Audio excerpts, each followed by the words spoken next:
Good evening, welcome to Orbital Comics. Tonight we welcome one of the most exciting rising artists currently working in comics today, Mr. Sean Murphy. Hi, everybody.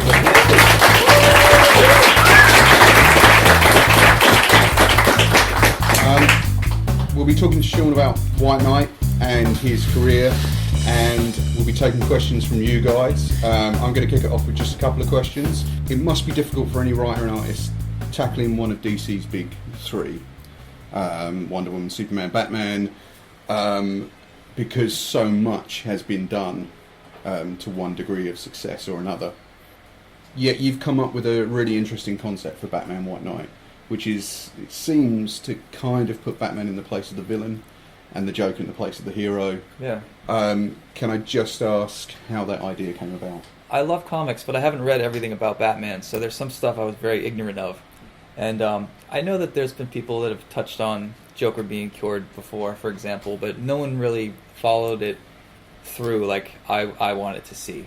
And it's really interesting that after 75, 80 years of Batman, that there's still sections that no one has talked about. And I when I pitched the idea and I talked to like my friend Scott Snyder about it, he was telling me like none of that's been done. Like that's a lot of new stuff, and he was very complimentary. Like, how did you come up with that? And I said, I don't know, man. I just feel like I love Gotham City as a comic book city, but I always thought, what would happen if this was a real city, answering to what we now know about crime and how its relation to poverty and education and these things that are we know that being a vigilante and punching your way through justice doesn't work. We know that, and that's obviously what most of comics is, which is great. But just as an experiment, I wanted to sort of think of what would happen if the Joker, through curing himself, was able to not only get his criminal record wiped out, but also become a very compelling, like Don Draper from Mad Men type of political figure. And if he had the perfect argument and the perfect spin and played the identity politics and played up all the things that we read about, how would Batman possibly defend himself? Like, what is he going to do? Tweet back to Joker? Give a, press conference? Just the world doesn't work like that anymore. So, when I started to sort of think about how that would unravel, that's sort of where these ideas came from. And I knew that I wanted to bring back a character I kind of helped create, Duke Thomas, who was the first African-American Robin. I accidentally created him once, and I never got to really use him again, so I wanted to get him back in. I wanted to play with a lot of the animated series characters. That's most of where my knowledge base comes from. But it's a great pool to draw from. Oh yeah, it's so even to have it on in the background while I'm working. It's funny because I'm very ignorant about some Batman things. So I announced that Joker and Harley would be getting back together, and I started getting people that were really mad because they thought I was undoing Harley and Ivy, and I had no idea that was a thing.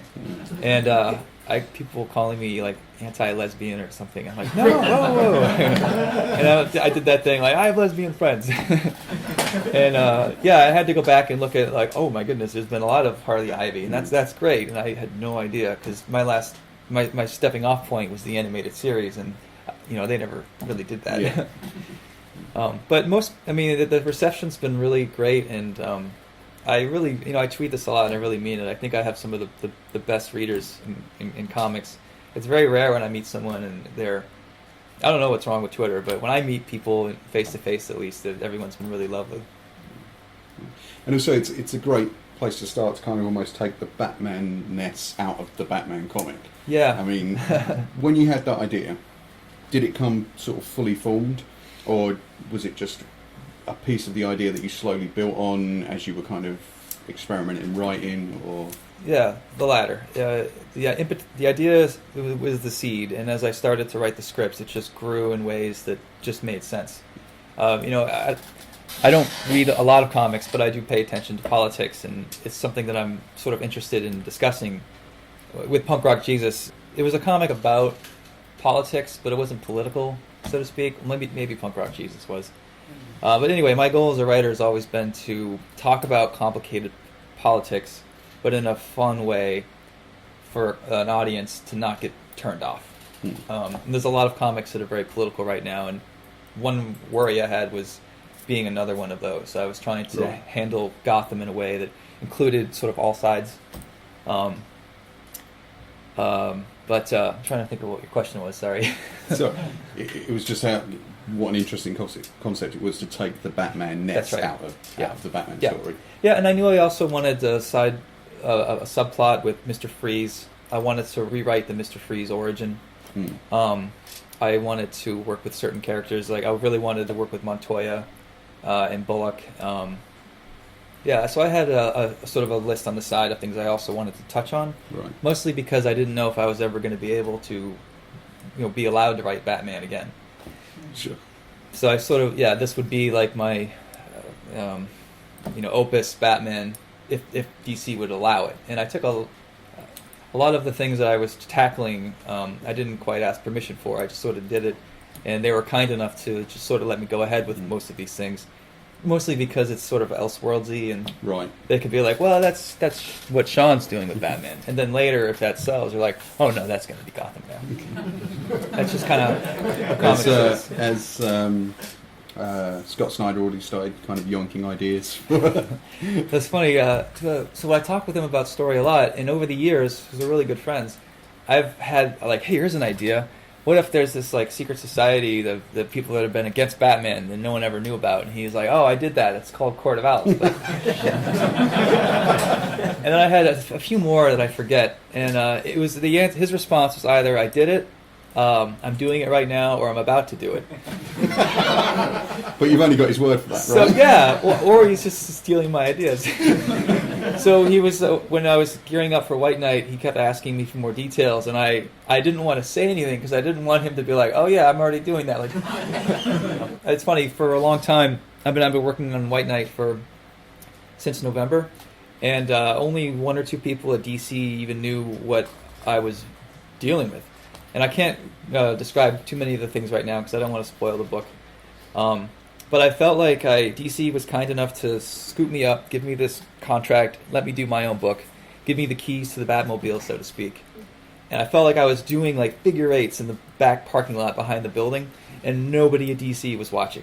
So now that the books are finally coming out, I mean, it's been almost a year since I drew the first one, so it's kind of nice to see all these all the hard work sort of finally get into your hands. And ultimately to see the reaction to it, because that's what counts, right? Yeah, exactly. It's how people receive it. Like drawing into a void is not fun. You do need that, some kind of reaction from readers to know if you're doing it well or if you're not. I mean, in terms of writing and drawing, do you write full script? Yes. You do? Yep. Do you feel you have to do that to know where everything is in your head before you start taking the pencil to it? And I'm self-taught with writing. I've sort of come from screenplays. I did the idea of a 90-minute movie, first, second, third act, trim dialogue as much as you can to get the most out of it, that kind of really tough editing. And I believe in knowing your ending. So I have, the whole thing plotted out, 6 issues fully written, but I don't really understand how some writers can write and not know where it's actually going to be headed. Right. But I admire that. That's just not the way that I was sort of taught how to do it, I guess. But yeah, full scripts just so DC can well, I just tell you they're letting me do all these things in the parking lot and not watching, but yet they do require a full script. So I assume I know my editor is reading it, and maybe the assistant editor. Right. But some of the things, especially in issue 2, that they let me do, I'm really surprised that they didn't. Either they didn't catch it, or they saw it and they're like, well, it's already drawn. I don't want to pay Sean to redraw that. So I figure by getting the art done as fast as I can, then it's carved in stone, and they're unlikely to make me redo it. I did have a Harley Joker love scene where I had a bit of nudity in there, and they're going to make me redo that. But that's what I get for not asking permission. It's fine. DC is a great company, and they're taking care of us. They obviously have the right to control their IPs. Before we just start throwing it out to the audience, what's the appeal of drawing Batman or writing Batman for you now? But for me, it was just being such a big fan of the character as a kid and getting to revisit that. Also, the pleasure of I like knowing that I did it.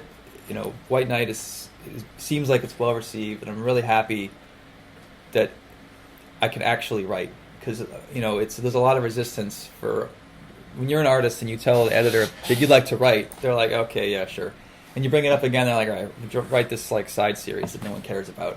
So it's really hard to break through and to shine a light on yourself and say, you know, I really want to be the next Frank Miller. Like, I really think I can do this, because there's just resistance the whole way. So now that you know, the book seems to be well received, hopefully, you know. To a certain extent, though, surely when you're making comics for yourself, when you're first trying that out as a medium, you're writing for yourself anyway, right? I mean, you're writing. Yeah. So it's strange that there'd be resistance to that. It's just the way the system is set up. They're used to the assembly line. You have, you know, the writer, you get to the artist, the inker, the colorist, the letterer. And when you're in the middle of the assembly line and you're trying to go to the front, they're like, okay, sure. And you need to force your way through. I mean, I can say this now. DC did not want to publish Punk Rock Jesus. But I was going to leave, and my friend Karen Berger, and we laugh about this now, she knew when I said, all right, well, I'm going to go do Punk Rock Jesus at Image. And she's like, all right, let's take a look at that script again. Let's do these tweaks, and we will publish your book if you agree to do this as well. So I was like, awesome. So only by playing that game was I able to prove myself. Can I ask what the book was that you had to agree to do in order to get, or would you rather not? No, I think it was American Vampire, the short series I did with Scott. But it was a great short. Oh yeah, no, yeah. I was really excited to do that because I never got to do World War II Indiana Jonesy type of story. So for me, it was win-win, and I would have done that book anyway. But to be able to package it together like that was the best thing that could have happened. We'd love to start taking questions from the audience. Anyone got one at the back there? In reference to what you were saying about looking at not just the good guys beating up the criminals, and this whole thing of looking at the systemic things that cause crime, what that means possibly for the future of superhero comics. What do you feel is the responsibility of the artist? I mean, comics are successful because there's a healthy suspension of belief. I don't think I want to read every comic where everything is absolutely real and could happen. You know, I mean, I talk about, the real cause of crime. That's great for some books, but I wouldn't necessarily want to see a classic pulp version of The Shadow or Dick Tracy tackle that. There should be stuff that's sort of sacred. I am always interested to see how they update comics, especially with movies and video games to some degree, is they have to take Thor and all these characters and go, okay, like, we all understand them. I know that the comics readers are going to see this movie, but how are we going to get comics readers' moms to want to see this?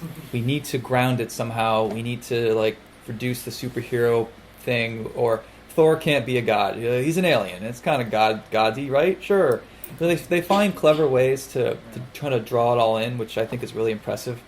Comics has been functioning as it is for decades, and I really like it when Hollywood looks at something with fresh eyes and sort of shows us things we might have missed. Sometimes Hollywood messes it up, obviously, but when I was actually a fan of the first X-Men movie when they just got rid of the suits and went with the black leather.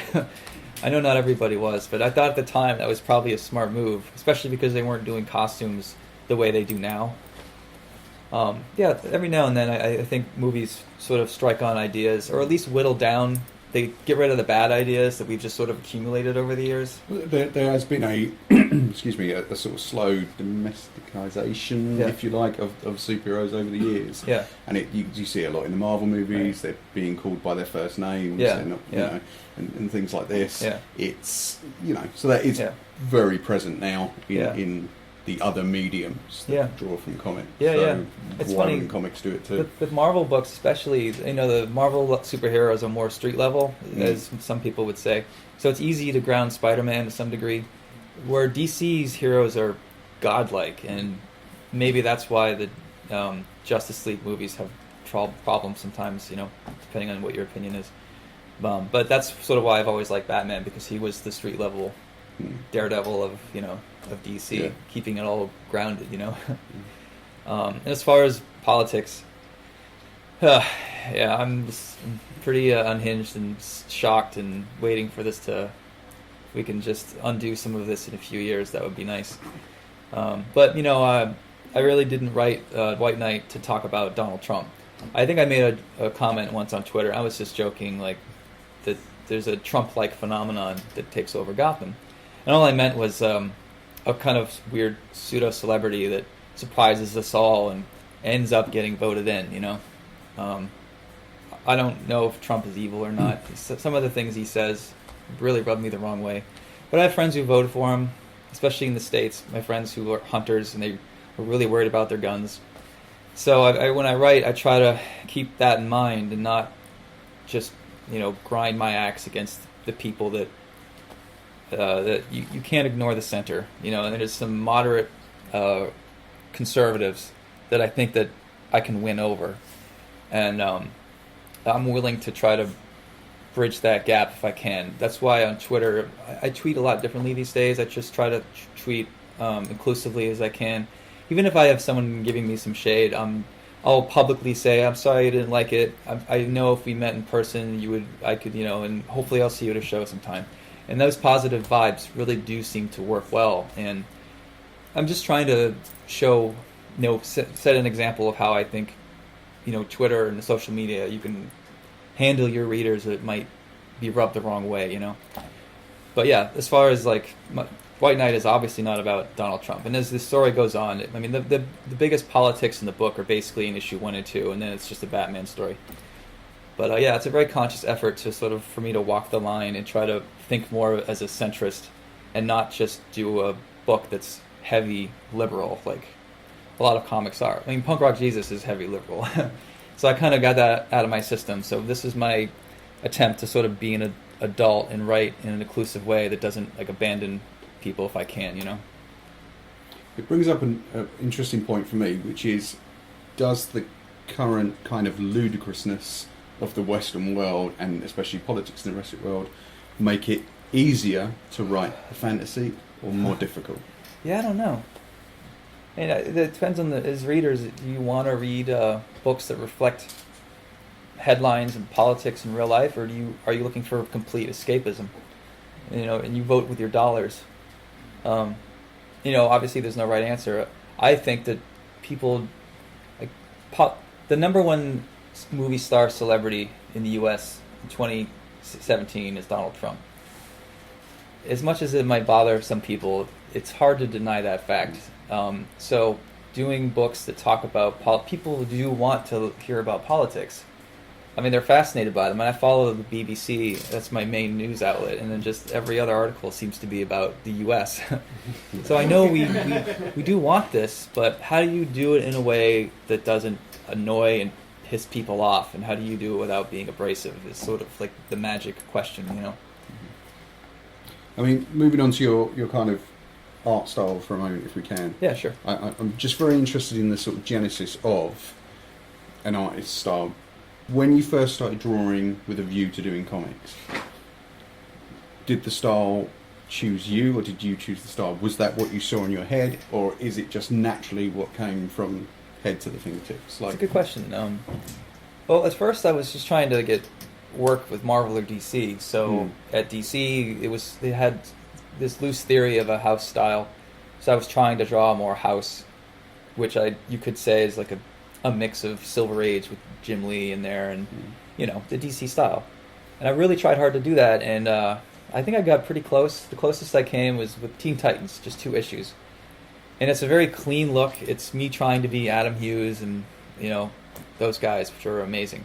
And after that book was finished, I just can't do it anymore. And I remember turning down a gig with Karen Berger at DC at Vertigo. She wanted me to be cleaner, and I was just so tired of being clean. And I was discovering artists like Ashley Wood and Sergio Topi and a guy in South America named Jorge Zafino. And there was something really interesting about using really messy lines to create pretty art. So Karen asked me to do a submission for a book she was doing, and she's like, just try to be clean, just try to be clean.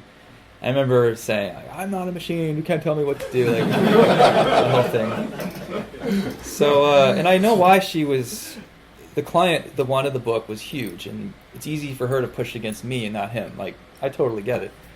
But that was the decision day for me, and I like, all right, I'll draw the pages. And I drew them as messy as I could, or I drew them my way. And I turned them in, and I turned them in knowing I wouldn't get the job. And she saw them, she's like, okay, thanks for not trying. And I mean, she liked the art, but it wasn't what she needed. And she had it colored, she showed it to the client, and I was not on the book, which was fine with me because, yeah, I don't think I would have been very good at it anyway. And even if I had gotten that job, congratulations, you just got hired to do 180 pages of a style you don't like to work in, you know? Haha.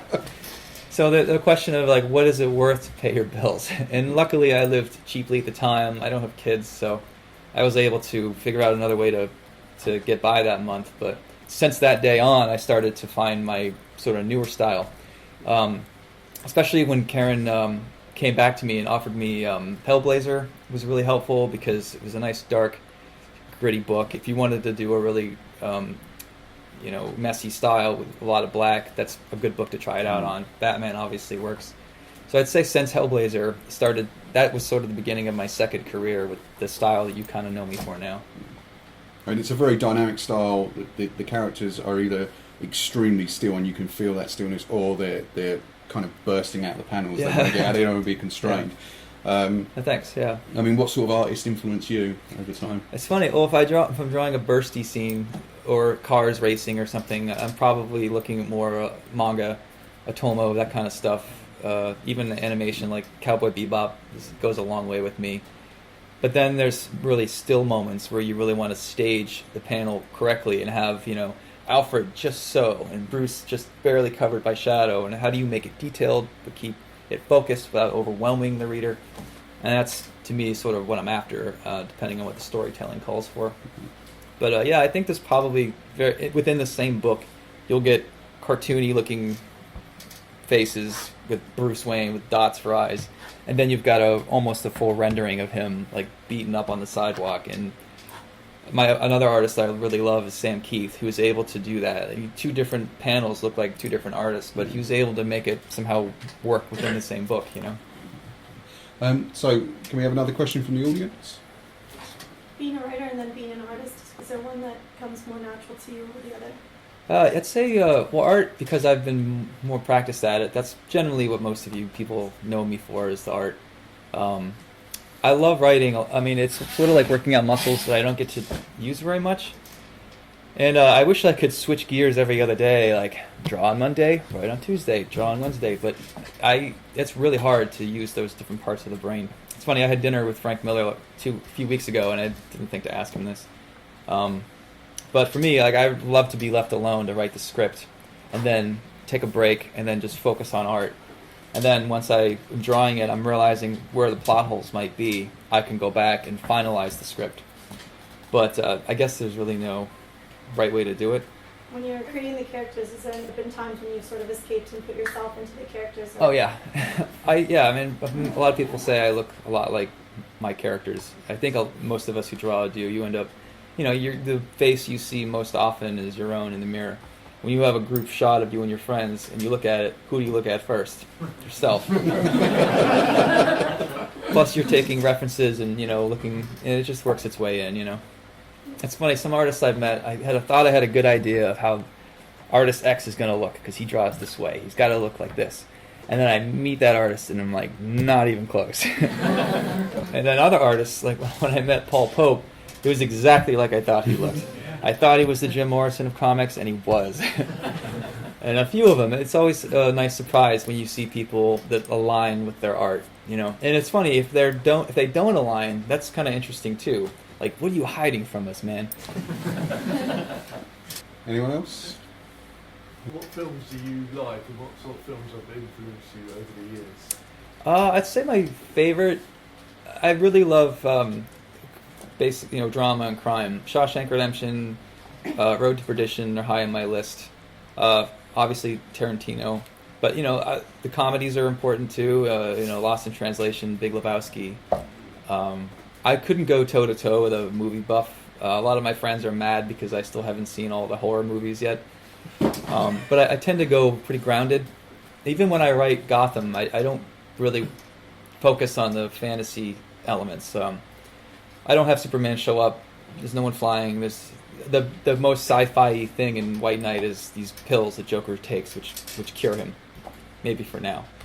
I have Clayface in there, and Clayface is to me is sort of a science fiction-y kind of idea. But generally, everything is as grounded as I can make it. What was your question? Regarding what you said before about your style, where does Offroad fit in all that timeline? Yeah, so I did a book called Offroad in 2003. It's the first time I wrote for myself.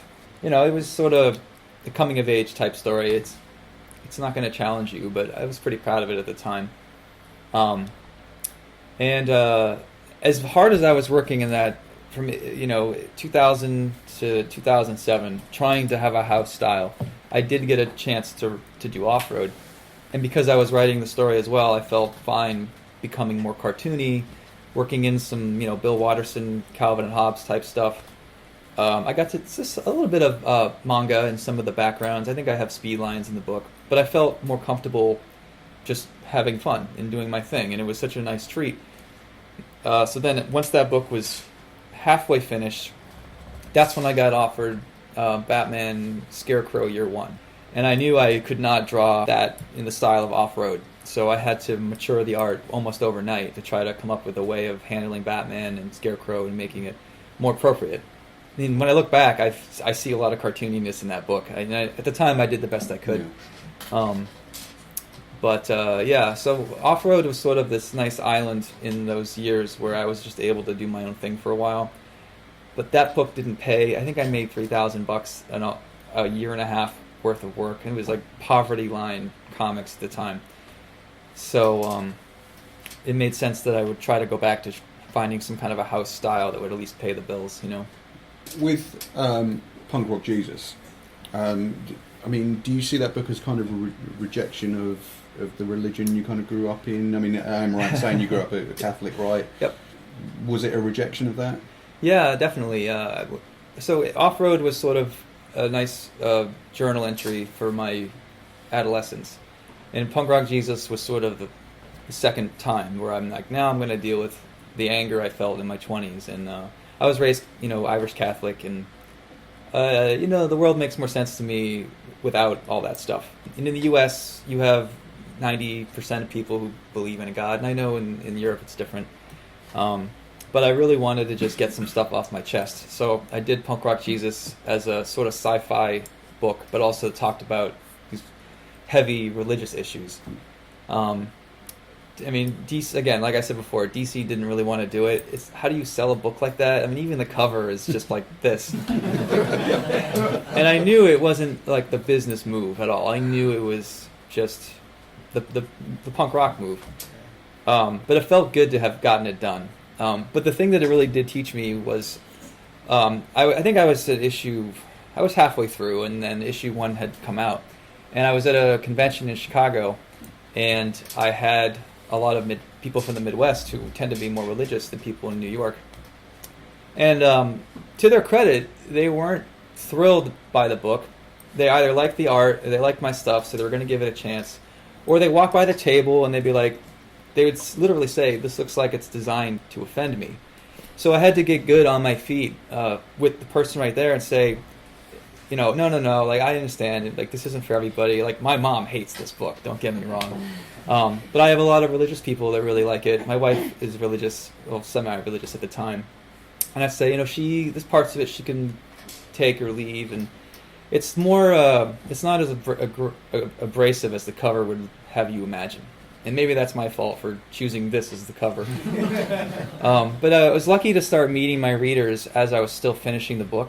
And I would go back to New York and continue, the finale of the book. And I decided that I really like these people. I mean, they're Christian, and they might vote against some of my interests, but I don't want to upset these people. Like, they were kind enough to buy this with Jesus on it and give me a chance and even talk to me about it. The least I can do is try to write characters into the book for them. So I sort of softened the ending a lot and added more religious characters because I saw the value of not playing politics to sell, but just to be more rounded in the approach. And I'm really happy that I chose that, because I think the first half of the book is way more, anti-God, and the last half is a lot more open, and it includes a lot more different opinions.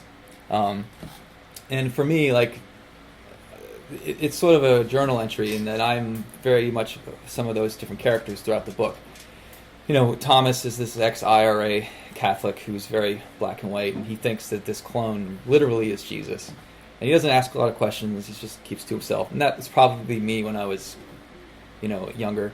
And then when I was angry in my 20s and I felt so gypped by what all the tithing I had done and all the guilt and all the prayers, and I just felt so upset that I became a militant atheist, like a Richard Dawkins type. And I like him a lot, but he bothers a lot of people, and he bothers a lot of atheists too. I get that.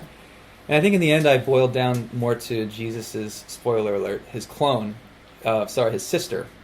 When they cloned from the shroud, there was accidentally a boy and a girl born, and they tried to hide the girl because that sort of shatters this whole idea, like Jesus has to be a boy. And her outtake at the end, her takeaway at the end of the book was more, spirituality is important to people. You can't deny that. We need to get along. So being this abrasive just isn't conducive to much. And I think I probably, in hindsight, align most with the character of Rebecca than anyone else. But I can see my dad in that book. I can see my mom in that book. I can see my sister, and it was basically a journal entry that was disguised as a sci-fi book.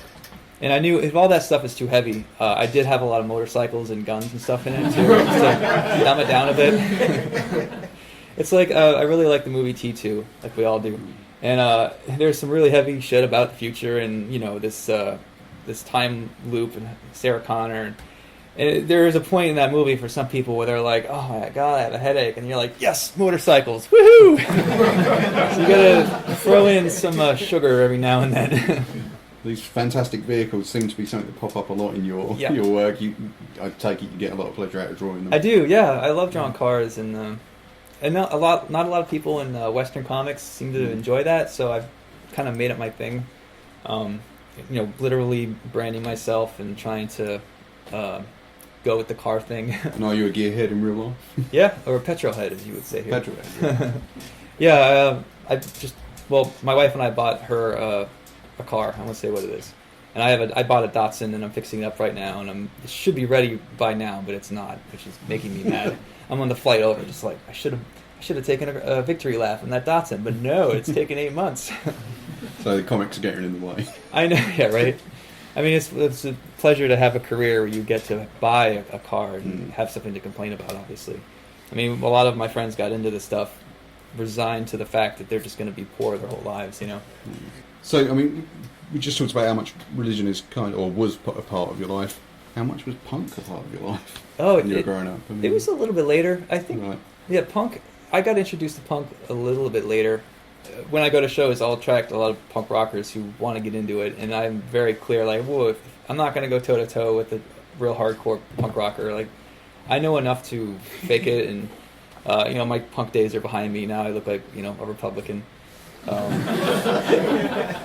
But I appreciate the anger and the fuck you, and a lot of my friends still go to those places, and it is like, there's something beautiful, pure about all that white, that steaming hatred, as unconducive as it is on Twitter. That was sort of, it fit the book, it fit the imagery I wanted to work with. It kind of fit the sketchy style that I work in. But punk was definitely something that I discovered maybe in my mid to late 20s. Right. But I'm not as punk rock as some of you people out there, guaranteed. Especially you. I'd like to take another question from the audience, if anyone's got one. Just at the back there. You mentioned that you have a background based on screenplays. If you ever consider writing a screenplay for a film or any other format? We just had this. I worked with Mark Miller, as you would say here, on Chrononauts, and he just sold this huge catalog to Netflix. Yeah.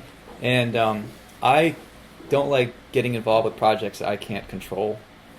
And when you're working with Hollywood, God bless Mark, he was able to do that. and I couldn't even handle updates. You know, I'm a weird guy who sits alone in a room. Like, you fill my head with fantasies of red carpet events and a movie with Chris Pratt. Like, I just can't. That's awesome, and you know, but I just can't let that infect me when I'm trying to work. I don't have illusions of trying to get into Hollywood, and you really can't control it. I mean, we had Chrononauts was going to be produced by the guy who did Fast and the Furious. We were supposed to have Chris Pratt and Chris Helmsworth. Chris Pratt got super hot, and why would he want to do Chrononauts now? Helmsworth held in there. I don't know where it's at. I think he might have had a child. But then, like, the president of the Universal was, like, he stepped down, so it was his project, and it went into limbo. I can't control any of that in my studio, you know, sitting there drawing in my underwear. So when it comes to pitching scripts to Hollywood, it just sounds like I just can't do it. But I can write scripts, and I can turn them into comics, and if Hollywood wants to consider those, then I'm thrilled. But as far as getting into that meat grinder, I don't know if that's for me. Are you happy to kind of, if your work was just, if you just sold the rights off for someone to make a film, and then just ignore it until it's out? We just like, did. Until it's released. That's what Chronos was. It was basically, get the fuck out of the room, money. You don't get a say anymore. I don't need to talk to you. And, well, I remember, I'm friends with James O'Barr, and I've talked to Mike Mignola about this stuff, and at the beginning they were sure that they thought they could control their baby. You know, Hollywood needs my help. I mean, I'm the creator, I'm the genius. Why wouldn't they want to bring me into these meetings, you know? And by the end of the project, the creator's ready to quit, or they've been fired, removed, and they pay it off so that they can just go away. I don't mind if Hollywood buys Punk Rock Jesus, and if they turn it into a pro-Christian film and just go against the book completely, as long as I'm paid, I don't care. I can finish that Datsun sooner. Yeah, that's not an attitude you'd hear every day from every creator. Really. I'm lucky to have enough of a taste that I'm very practical about it. Right. And as much as I love art, I have another foot firmly in the business world, where I do speak, you know, the language of the suits, and I get it. If they want to come to me and ask for help, then I'm willing, but I have no expectations that they're going to take me seriously. And I don't know what it's like to make a movie. I mean, they might be right. Maybe punk rock would do better as a Book of Mormon, a pro-Christian movie.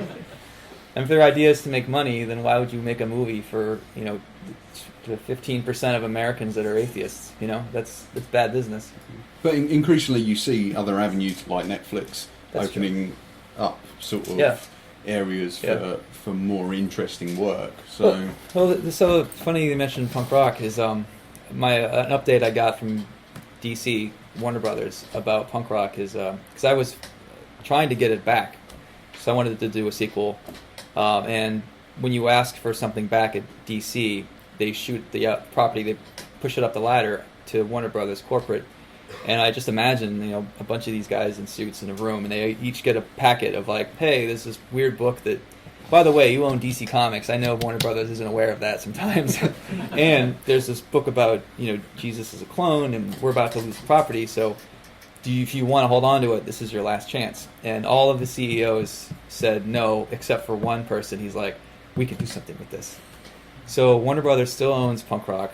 I don't know what they're going to do with it. The last update I got was it's just too hot right now, but they think that there might be something for it in the future. Right. Like you said, maybe with like Hulu or Amazon or Netflix, but they just don't think the timing is right. I would probably agree with them. But to get back into you know, politics and Trump for a minute, like there's a big backlash about what's happening right now. Maybe there is a audience for that kind of a story. Maybe it's time. I mean, when Richard Dawkins wrote The God Delusion, I think he pitched the idea in the late 90s, and his editor said, America is not ready for this. You got to write something else. Write something about science. So then Dawkins pitched it again in the early 2000s, and his editor had a sense of what the American audience would tolerate, and he was like, okay, write The God Delusion, and, you know, it became this whole phenomenon, I guess, which gave birth to people like me who were sort of looking for another way to think about things, you know. Are you of the opinion that films based on comic books don't change the comic books. The comics are still there; they'll always exist Yeah, in think some so. form. That was Charles Schultz of Peanuts felt that way too. And they were ruining his comic strips with Charlie Brown Halloween specials for years. And he didn't say it as bluntly as I did, but I think he basically agreed, like, those are the movies or the cartoons. That's awesome. My thing is this silly strip that I can control, and I'm happy with that. Like, a bad Charlie Brown movie doesn't change a good Charlie Brown comic strip. So I've always sort of thought about that. And talking of those sorts of comics, do you still? I mean, are you still a fan of things like Calvin and Hobbes and Peanuts? Oh, do you yeah. still read those quite avidly? Yeah, I try to not go back to it too much because I don't want to ruin it. Right. It's like when I first discovered the White Stripes, I really liked them, but their music is so simple, and if I listen to it too much, I'm going to just ruin it. And that's what happened. And I still like them, but it's like, it's the same song over and over. Come on. So I knew if I reread Calvin and Hobbes every year, it might ruin it. So I'm waiting for I don't know. If I find out I have cancer tomorrow, I'm like, now I'm going to read Calvin and Hobbes. Waiting for a milestone. So, any more questions? Someone want? In terms of your process, are you listening to music when you're working? And if so, what are you listening to? Yeah, so I started the day listening to the news, boring stuff, a lot of documentaries about science and planets or whatever. And then as I get tired, I'll more likely to put on music at the end of the day. Lately I've been listening to a lot of synthwave, like Carpenter Brute. You know the movie Drive? That kind of kicked off this whole resurgence of sort of like a soundtrack to a movie from the 70s and 80s that never existed. And when you listen to it, usually there's no lyrics. It's just good music to like drive to, or I don't know, a horror movie should have been set to this music, but it hasn't yet. And yeah, I've really been into that stuff. But I had a punk phase before that. I had a Mozart phase. Never had a country music phase. It'd be interesting to see what comics would come out of that, really. Yeah, right. Country music Jesus. Pretty sure that's kind of Doesn't already a quite thing. have the- It's basically what country music is. And, sorry, you had a question? Yeah. How do you balance genteel and aggression? Is it a mindset that is within you or something you dive into? Well, when you're drawing comics, at least when I draw, you're making 1,000 decisions a day. Just quick, like, oh, eyes open, eyes closed. Big smile, medium smile, and you sort of shoot from the hip. You do the best you can. If 9 out of your 10 decisions are good, then then that's okay. 1 out of 10 is bad. That's going to happen. But as far as when I go through a script, I have very aggressive action scenes with a lot of blood and violence, and Batman, beating up Joker pretty good. And I think the art will probably get more frenetic and edgy. I'm told I have a very masculine line, the way I draw, whereas Adam Hughes has a very feminine line, I guess is the way you might think about it. But then I'll have these really, I think, so issue 2 of White Knight, you get a story of Joker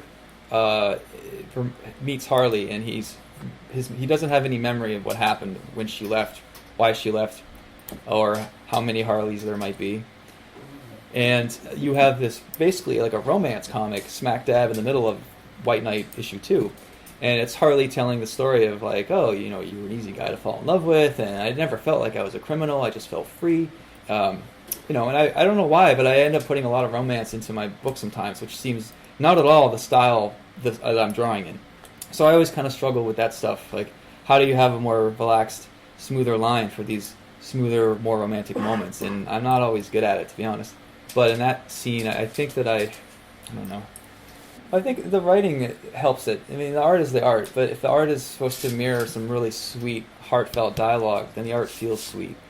And when Batman's beating the shit out of the Joker, the art feels more aggressive. So I think that the words come into play and really help ease the rigidity of my line work. I drew a panel the other day where Bruce is unconscious, and Alfred's putting him into like a medical bed because he's bleeding out. And he's like literally, sorry. I always forget to do that. Can I keep going? Is that okay? So he like kisses Bruce on the forehead like a son, and I drew a little heart, like a very, very tiny heart over it. And I'm debating about erasing it or leaving it there. If it was a big heart, that would be bad. But a tiny little, just a little asterisk-sized heart, I don't know. I kind of throw stuff like that in there sometimes. Just it makes the work feel a little softer, which I think my stuff needs. my lines are so aggressive that having those sweeter moments really helps tip it back to being a more balanced experience. But with a character that's 75 years old, 80 Yeah. years old, there's room for that kind of Yeah, yeah. almost esoteric, you know, there's room for that, isn't there, surely? In the next panel, when Bruce and Alfred are making out, I mean, that's Big spoiler. spoilers. Finally.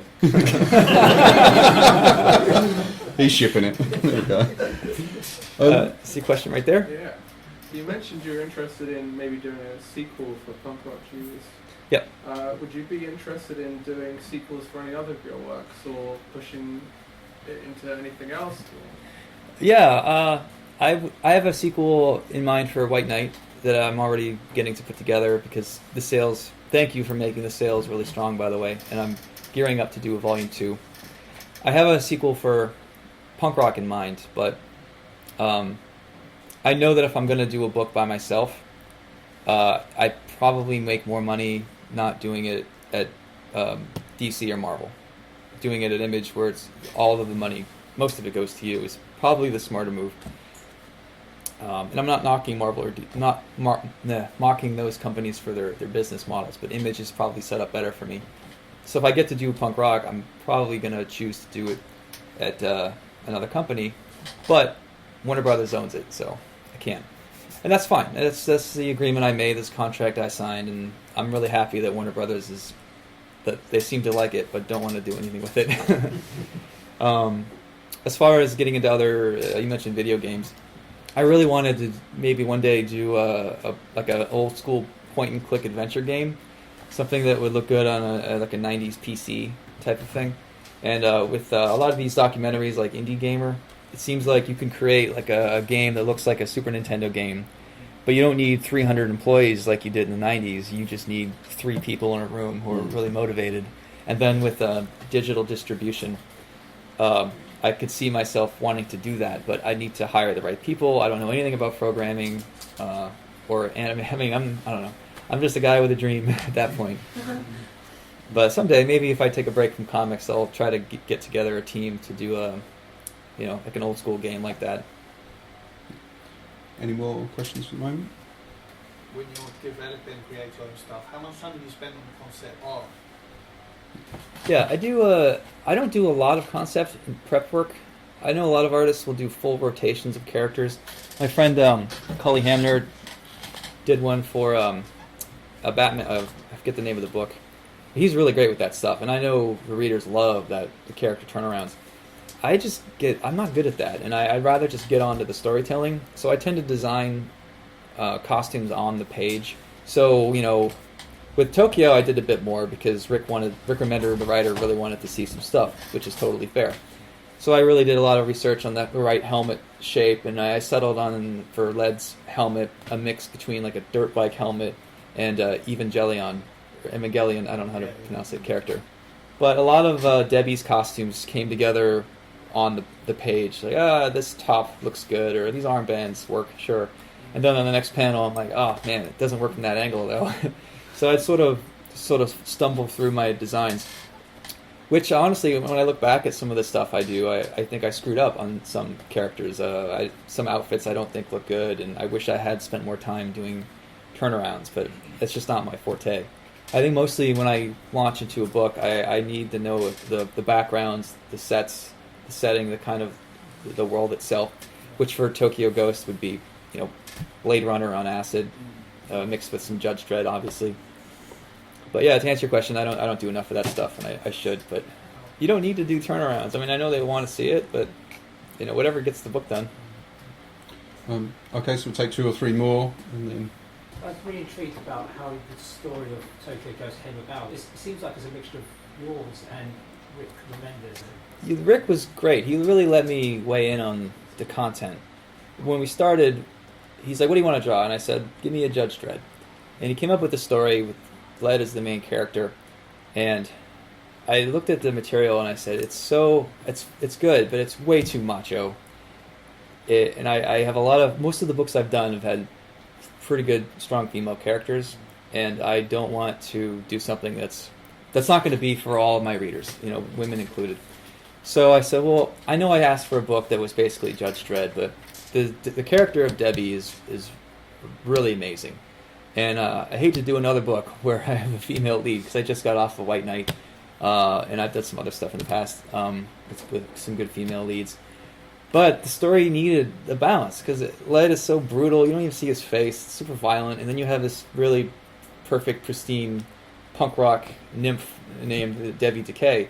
And I felt it just changed the story. You know, instead of Led going to Japan, she goes. You know, she's the stronger one in charge of pulling him back, trying to pull him out of it. She starts off as another comic book, chick. And she ends up being the hero of the book, basically. She ends up being the Tokyo Ghost in the end. I don't know if a lot of writers would tolerate that, because, I mean, when we had the concept of Tokyo, Rick really let me grab the steering wheel and just go... I think he thought as long as I was happy and he was digging it too, and if the ideas made sense, it didn't matter who came up with them as long as we were both happy with the product, and in the end we were. Tokyo Ghost fans? You guys, yeah? Yes. You guys like Debbie Decay?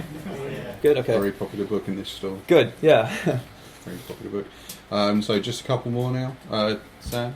How much does manga influence your work, and what are the big things that really influence you? Well, I create art, traditional style, pen, paper, brush, crow quill, or it's a metal nib. And I get these things out of Japan because they make the best stuff there, at least for art that I found. And I got pretty good at inking speed lines, and it was something that a lot of Western artists don't do because most of them were just penciling. And to get an inker that can actually do those, not all inkers will want to do that. So you would not see speed lines in panels where there could have been. But since I had this secret technique that I was able to throw them in and almost mirror some of my favorite stuff from Appleseed, some anime manga back in the day. I forget how it's pronounced. I apologize. I just sort of I'm going to make these things mine then. I'm bringing back speed lines. Now I'm sure there's computer programs that can sort of put it in for you and make it work. But so manga comes into my work with speed lines, tech, really wires everywhere, big tubes going into machines. One thing I don't like about manga is when they use triangle panels, or when they have crazy jagged outline panels, and some stuff that I don't think would work in my style. But I'm happy to steal the things that do. And just final question there. Can you tell me how your art style has changed from the beginning to now, and particularly material-wise? I used to ink with technical pens and French curves. I wanted to be like Bruce Timm, because I was a big Batman animated series fan. And then I started using a brush, and I would try to use it as Adam Hughes does, which is to get it to be machine-like smooth and inhumanly, how does a human being do those lines, And I got pretty good at that, but I started to feel like if you're going to just tighten up your work, get tighter and tighter and tighter, I don't know if there's a lot of growth if you're just going to keep trying to clean up some more. And then I discovered that I was just starting to head the exact opposite way. Adam Hughes' lines are beautiful, and he'll say if one is out of place, it's very, very fucking obvious. When you're inking very loosely, you can have a lot of lines out of place, but if generally they're heading in the right direction, you won't even notice, and the mistakes will become energy. And it's for me, it was more of a challenge to use a shit line and a pile of shit lines, and in the end it makes a nice cover. How did you make a beautiful image out of garbage line work? I can see how Adam Hughes with beautiful lines makes beautiful covers of beautiful men and women. But I was sort of more interested in how you get there using crap. So that's kind of where I started to focus, and it ends up being a lot more risk-taking and loose pencils. You're kind of problem-solving with ink. And when you do that, you're on the line of it all going to shit or it all working out. And there's kind of a nice middle there where there are mistakes in my art. I can happily show you where they are. But if there's a general sense of success, then I think that's really interesting to me, But I don't think Adam Hughes cares about that stuff. But that's awesome, and I'm glad he's out there doing that, because I can't do that like him. What is it about comics that you still love? To me, it's just making a movie without having to deal with a lot of people. It's just so, you want to do, you want to make The Crow as a movie. Like, you have to hire a camera guy, buy equipment, get it approved, get on an airplane. This just sounds exhausting, dealing with humans. And the nice thing about comics is it's basically me doing a movie alone. And I have to get a publisher and a colorist and a letterer, but I can find 3 humans to work with, and you get a lot of control without having to check with a studio. I know comic artists complain about getting disrespected or trampled on or abused by the industry.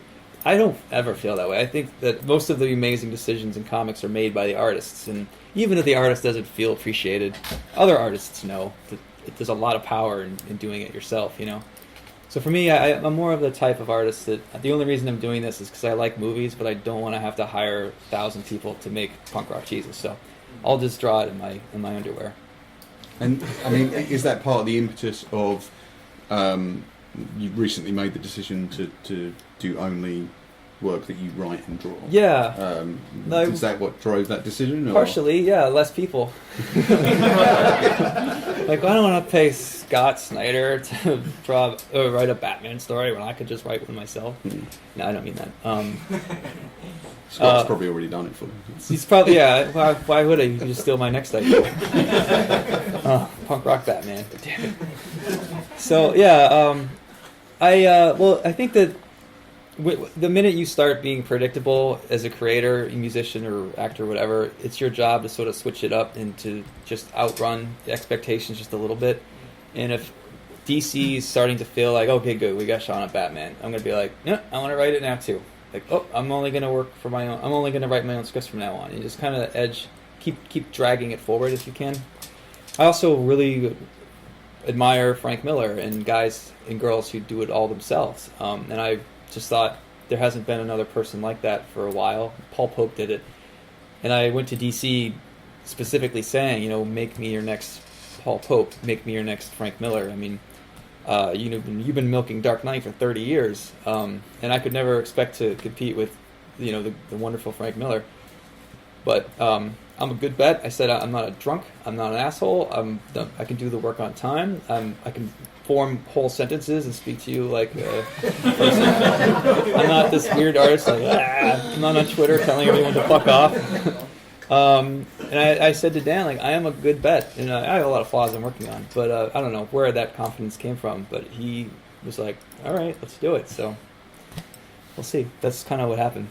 Well, I mean, we certainly wish you every success with White Knight and anything that comes afterwards. You're doing amazing work, and hope you continue to do so. Thank you so much. Actually, I am a drunk, actually. Backpedal. We had to sober him up. This is not water. I hope you all join me in thanking Sean for being here, and thank you all for joining us. Thank you so much.